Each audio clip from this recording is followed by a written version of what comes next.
How would you feel if every time a student didn't show up, you still got paid without actually having to bill the parent and have awkward conversations about your cancellation policy? Well, in today's video, that is exactly what we are going to cover.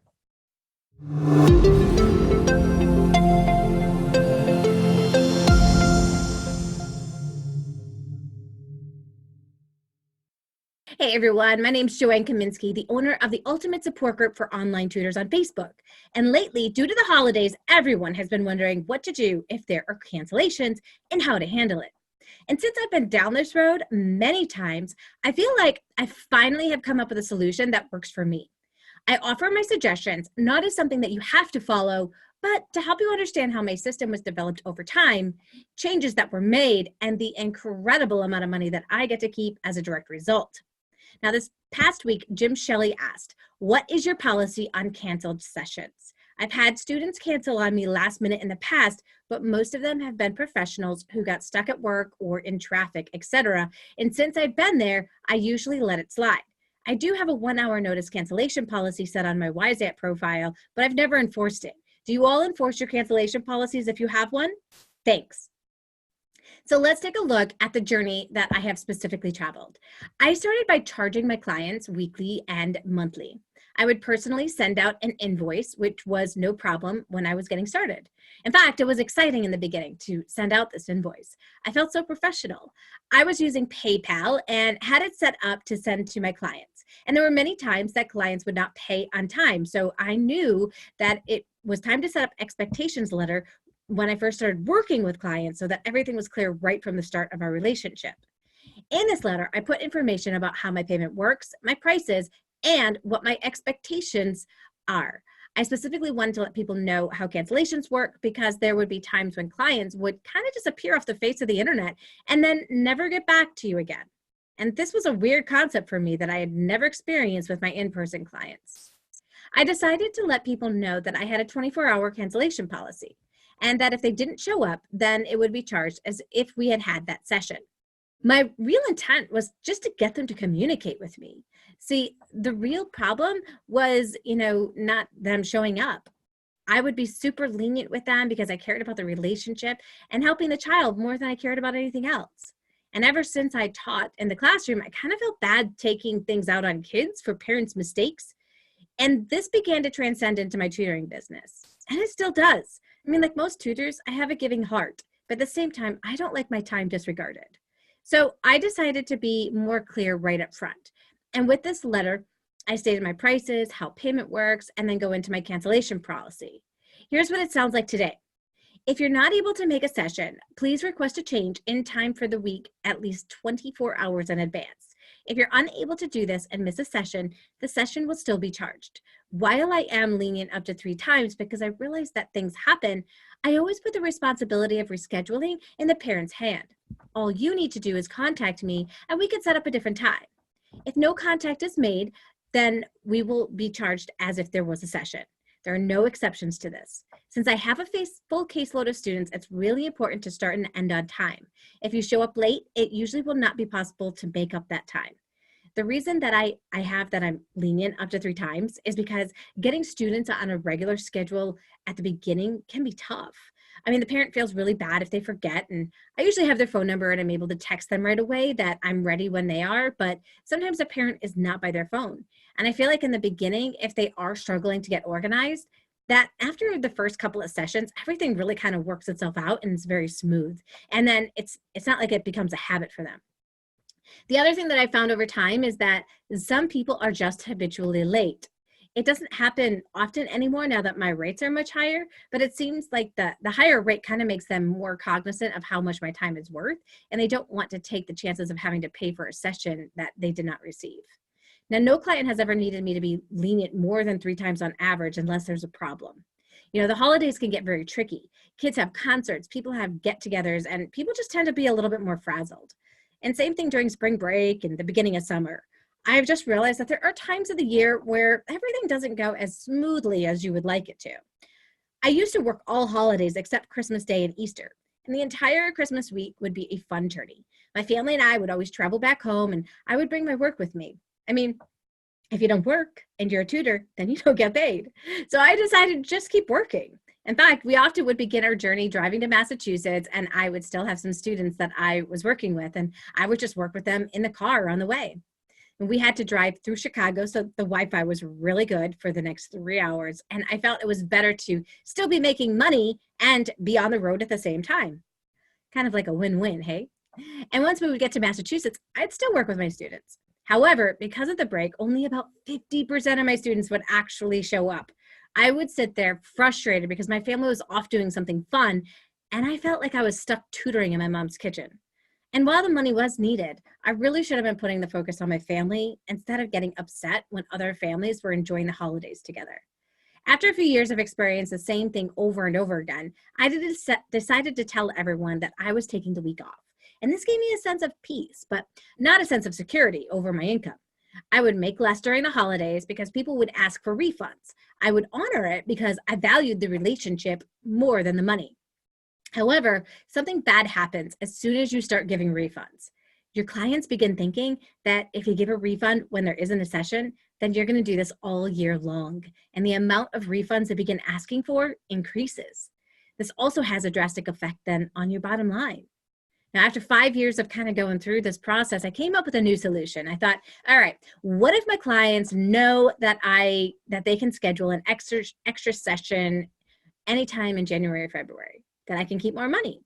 And this worked because of the amount of emails that were going back and forth would cause, a lot of mistakes on my side. I'd get lost in that email train.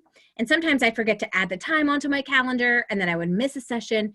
And I got to tell you, nothing feels worse than when you honestly do not show up for a session because of a reschedule gone wrong. And when there's a lot of reschedules happening during the breaks, it can be so crazy. You can begin to feel like a bad tutor, like there's something wrong with you. And maybe you weren't meant to do this. And those negative thoughts, they creep in and they repeat over and over again in your head. But there really isn't anything wrong with you. It all comes down to putting into place a better strategy.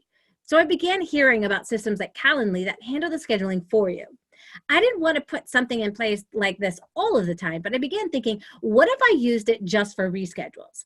I'd be able to send a link to the parent. They would choose a time that would work for them, and it would be the right time zone. And this would alleviate the million time zone mistakes that would enter this equation. Then it would automatically go onto my calendar, and they could choose to put it on their calendar. And this solution was incredible. As long as I made sure to check my calendar every single day, then I would never have to worry about missing a reschedule again.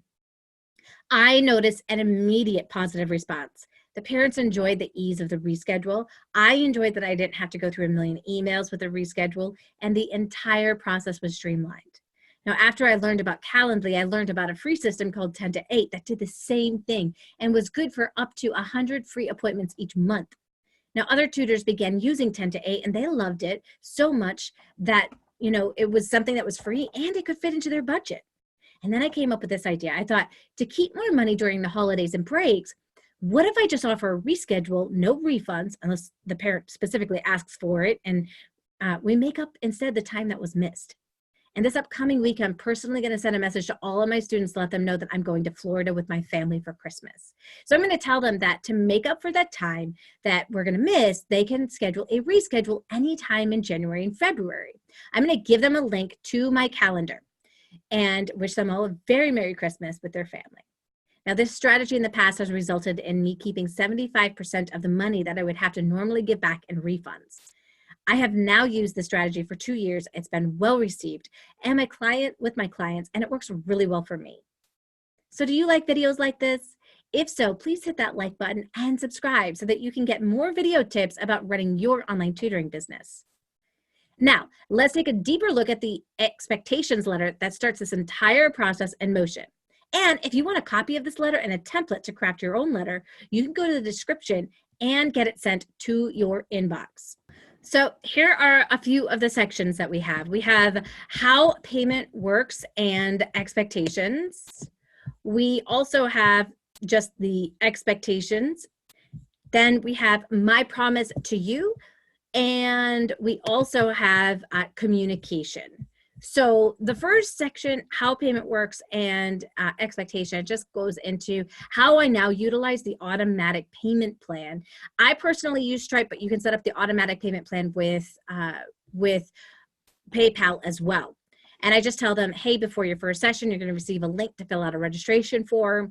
The registration form is going to collect your credit card information, and from there, you never have to worry about it again. Payment is made through a credit card, and if you did not get a chance to fill out the registration form, here is a link. So most of my clients actually do fill out the registration form beforehand because they need to fill out the registration in order to get the free assessment. And then the next thing I have here is what are my rates for tutoring.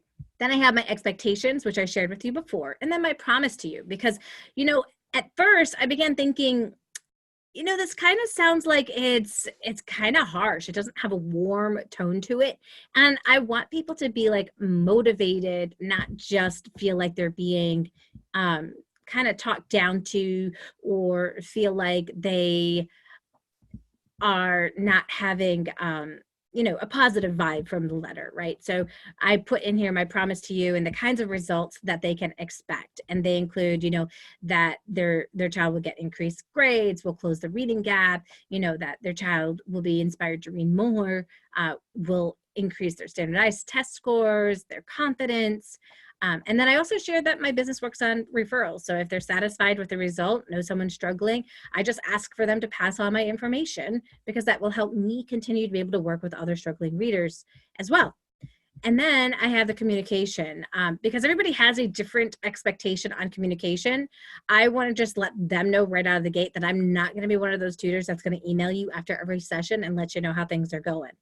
I feel like that is a waste of time. It's cumbersome. And when the parents aren't even reading the information, it is a waste of everyone's time. So I just put that every parent's expectation on communication is different. And some parents want monthly communication, some like updates every 3 months. I let them know that I will do an assessment every 3 months to let them know how their child is progressing. But if they ever want additional information, all they have to do is ask in an email and I will send them an update. And I also let them know how they can contact me through email, Facebook Messenger, text, or call any time of the day, and I will try to respond within 24 hours. So that is the letter that I have specifically come on up with. Now, everyone's letter is not going to sound exactly the same. That's why I've come up with a template that you're going to be able to, I have questions there guided to help you word it with your own words, so it doesn't sound like you are just copying somebody else's stuff, right? Because we all kind of have our own information that we'll be adding on into there. If these aren't the kinds of results that you get with your students, this would be crazy to put that in there, right? So you want to put things that you know are results of the students that you have.